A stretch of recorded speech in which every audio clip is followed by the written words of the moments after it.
Welcome back friends, let's get started.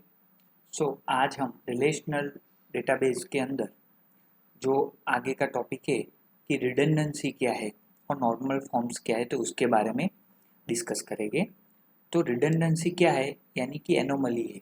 ठीक है, let's say कि हमको कोई भी टेबल है वो हम सबसे पहले ईआर मॉडल उसका डिज़ाइन करते हैं।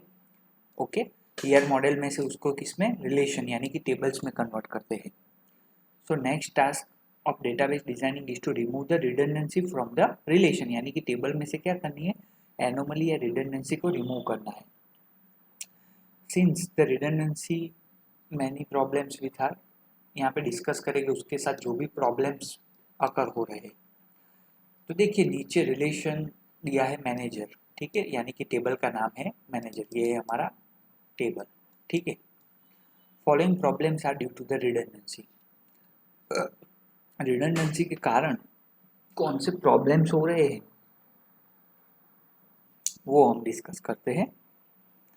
तो यहाँ पे देखिए एम्प्लॉय आईडी है, नेम है, एक्सपीरियंस है, सैलरी है। ठीक है, तो एम्प्लॉय की आईडी नेम यहाँ पे एंट्री हुई है। तो यहाँ पे देखिए रिपीटेड है, यहाँ पे ये देखिए रिपीटेड है, ये रिपीटेड है, रिपीटेड डेटा है तो रिपीटेड स्टोरेज। ठीक है, तो जो भी रिपीटेड स्टोरेज है तो सैलरी किस पे डिपेंड कर रही है, experience, and it is repeating for the employees with the same experience, यानी कि 4 साल का एक्सपीरियंस हो तो 40 के, तो सभी में वो रिपीट हो रहा है। देखिए ठीक है, so which causes the waste of memory, तो ये क्या हो रहा है, मेमोरी का वेस्ट हो रहा है यहाँ पे। तो ये रहा रिपीटेड स्टोरेज। सेकंड है insert anomalies. If you try to add data that manager with 15 years of experience will get 2 lakh salary. Okay, अगर हमारे पास कोई बंदा ऐसा है जिसकी एक्सपीरियंस क्या है 15 साल और उसकी सैलरी 2 लाख। ओके, तो यू हैव टू इंसर्ट, तो हमको ये इंसर्ट करना पड़ेगा, लेकिन उसके लिए कोई नया रूल हमको अगर इंसर्ट करना है तो उसके लिए कोई एम्प्लॉय आईडी एंड कोई नेम नहीं है हमारे पास। ओके, तो वो नल डालेंगे तो वो इनपुट नहीं होगा। क्यों? क्योंकि this tuple can be inserted because employee ID क्या है हमारा प्राइमरी की एंड वो यूनिक प्लस नॉट नल है। ओके, तो वो ऐसे इंसर्ट नहीं होगा। ओके, तो वो रही हमारी इंसर्ट एनोमली। थर्ड है अपडेट एनोमली। तो अपडेट एनोमली यानी कि क्या, अगर salary of a 4 years of employee years of experience is increase to be, यानी कि 4 साल वाले बंदे की सैलरी अगर 50 के कर देते हैं, ठीक है, तो it should be updated at every tuple, यानी कि हर एक 4 साल के एक्सपीरियंस वाले बंदे का सैलरी क्या हो जाना चाहिए, 50 के होना चाहिए। अदरवाइज डेटाबेस क्या बन जाएगा, इनकन्सिस्टेंट बन जाएगा, वायोलेट हो जाएगी कंडीशन। ठीक है, तो वो है अपडेट एनोमली। और लास्ट है डिलीट एनोमलीज, यानी कि if fourth and fifth tuple, यानी कि ये दो tuple fourth and fifth tuple are discarded, okay, the record of the salary of employ having 10 years of experience will be lost, यानी कि 10 साल का एक्सपीरियंस जो भी होगा उस बंदे का जो भी रिकॉर्ड है वो डिलीट हो जाएगा। Okay, so next time when a new employ comes with the 10 years of experience there is no rule how much he should be paid, कि उसको कितनी सैलरी देनी है उसका कोई रूल हमारे टेबल में रहेगा नहीं। ओके, तो repeated storage, insert anomaly, update and delete anomaly, these are the problem occurred due to the redundancy. So to overcome this problem, this relation should be decomposed into two relation. हमको ये solve करने के लिए इस table को क्या करना पड़ेगा, दो टेबल में डिकम्पोज करना पड़ेगा। तो उसको देखते हैं कि कैसे करते हैं। देखिए सबसे पहला टेबल जो बनाया है वो क्या है, मैनेजर का एक अलग टेबल जिसमें आएगा name, employ ID, name and experience. Okay, और दूसरा टेबल सैलरी की पॉलिसी का जिसमें रूल्स हो गए, यानी कि 4 year की सैलरी, 4 year का एक्सपीरियंस है तो 40 के सैलरी, 10 year का एक्सपीरियंस है तो 1 लाख सैलरी, 15 years के एक्सपीरियंस है तो 2 लाख सैलरी, ऐसे यहाँ पे रूल्स हो गए। यानी कि जो भी बंदा आएगा नया, ठीक है, और अगर उसकी एक्सपीरियंस 15 साल है तो उसको कितनी सैलरी मिलेगी, 2 लाख।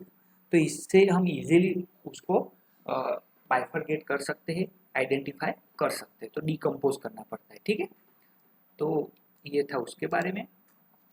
ओके, अभी आगे हम बढ़ने वाले हैं और डिस्कस करेंगे कीज ऑफ रिलेशन।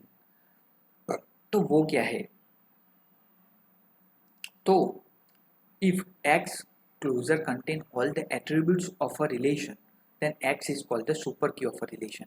यानी कि सारे एट्रीब्यूट्स उसके अंदर आ जाते हैं, डिराइव कर पाते, तो वो क्या है, सुपर की। ठीक है। If x is minimal, super की तो बहुत सारी है लेकिन वो अगर मिनिमम होगी, minimal, then x is called the candidate key. हमने आगे भी देखा था कि candidate key is a minimal super key. Consider the relation, ये a gives b, ab gives c, b gives d on a relation abcd, a plus यानी कि a b c d, b plus b d and c plus c d। So a is a candidate की है क्योंकि a से हमारे पास a से क्या मिल रहा है, सारे एट्रीब्यूट्स मिलते हैं। रिलेशन क्या है, a b c d। अगर आप उस एट्रीब्यूट से सारे एट्रीब्यूट्स को डिटरमाइन कर पा रहे हो तो वो आपकी कैंडिडेट की बन जाएगी। Okay. And any other combination of a A is called the super key. A minimum है लेकिन अगर ए बी डाले तो वो सुपर की है, ए सी डाले तो सुपर की। यानी कि फिर कैंडिडेट की के साथ कोई भी एट्रीब्यूट जोड़ दोगे तो वो क्या बन जाएगी, आपकी सुपर की बन जाएगी। So multiple candidates key are possible है and attributes of a candidate key are called the key attributes और प्राइम। यानी कि अगर एक के साथ किसी को भी जोड़ देते तो वो सारे प्राइम एट्रीब्यूट्स हो जाएंगे। यानी कि कीज के साथ जो भी एट्रीब्यूट जुड़े हैं वो सारे प्राइम एट्रीब्यूट है and other attributes are called non key और नॉन प्राइम एट्रीब्यूट। तो ये बात आपको याद रखनी है कि अगर की के साथ जो भी एट्रीब्यूट्स है, ओके, तो वो सारे प्राइम एट्रीब्यूट्स है, की एट्रीब्यूट्स है, और दूसरे सारे एट्रीब्यूट्स है जो की में नहीं है वो नॉन की और नॉन प्राइम एट्रीब्यूट्स है। अगर हमारे पास R has a attribute n attributes, then the maximum number of super keys कितनी होगी? If R has n attributes, हमारे पास n attributes है तो नंबर ऑफ सुपर की 2n-1 होगी। ठीक है, 2n-1, ये याद रखना है। ठीक है, ओके। अब यहाँ पे प्रैक्टिस के लिए यहाँ पे क्वेश्चंस दिए गए हैं तो हम ये डिस्कस करेंगे नेक्स्ट लेक्चर में। ओके, तो तब तक के लिए keep practicing, keep learning and don't forget to subscribe my channel. Till then, take care. Bye. Thank you.